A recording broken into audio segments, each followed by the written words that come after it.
Okay, so ang pag-uusapan natin ngayon is Republic Act 10591 or mas kilala natin sa tinatawag na Comprehensive Firearms and Ammunition Regulation Act. So, para mas maintindihan natin ito, assuming isa kang pulis, nagresponde ka sa crime scene and then later on may na-retrieve o na-recover kang firearm. Siyempre, ang next question natin, saan natin to dapat ilagay? Okay? So, where must it be stored or placed? In a paper envelope or self-sealing plastic bags or mas kilala natin sa tinatawag na Ziploc.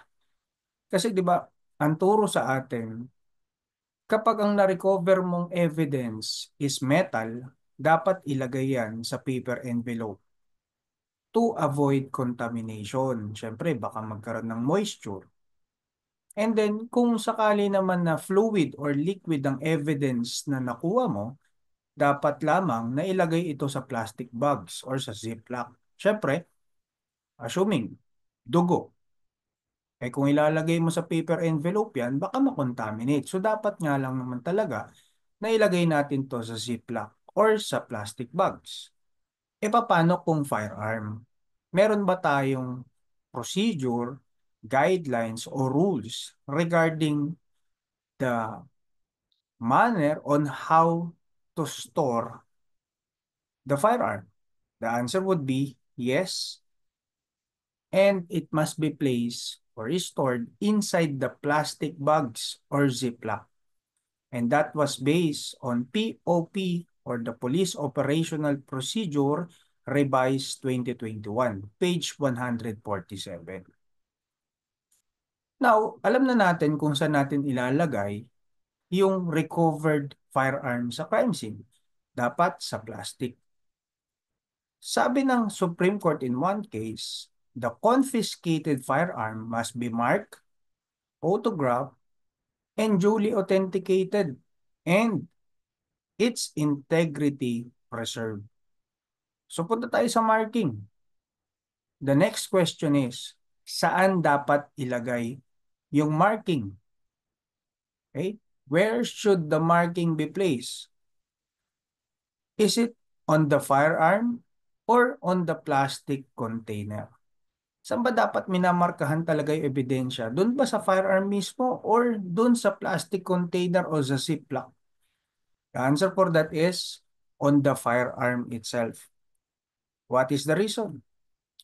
Because the crucial piece of evidence is the confiscated item, not the plastic containing it. So yun naman pala, dapat ang minamarkahan ay yung firearm mismo. Ngayon, alam naman natin na dapat the exact firearm confiscated must be presented in court. The question is, kailan ba talaga dapat i-present natin? Obligado tayong i-present yung firearm mismo na nakuha sa crime scene at dapat itong i-present sa court. Now, in one case, and to simplify the guidelines set by the Supreme Court, ganito yan. If it is for purely violation of Republic Act 10591 or it is qualifying, then the presentation of firearm in court is a must. Anong very good example ng violation ng Republic Act 10591? Di syempre, illegal possession of firearm. Anong very good example natin sa qualifying? Ang naiisip ko, yung qualified piracy. So kung yan yung violation ng isang tao, okay, then the firearm itself must be presented in court. However, if the use of firearm was inherent, aggravating, or absorbed. Ano ba ang very good example ng inherent? Discharge of firearm. Aggravating, gagawin mo yung homicide, gagawin mong murder. Absorb, for the crime of rebellion. Then, the presentation of firearm in court is preferred. Meaning to say, pwede naman kasi nating i-prove ang murder kahit di natin ma-present yung firearms, so long that there are other evidence that may be presented in court, such as the testimony of the witnesses.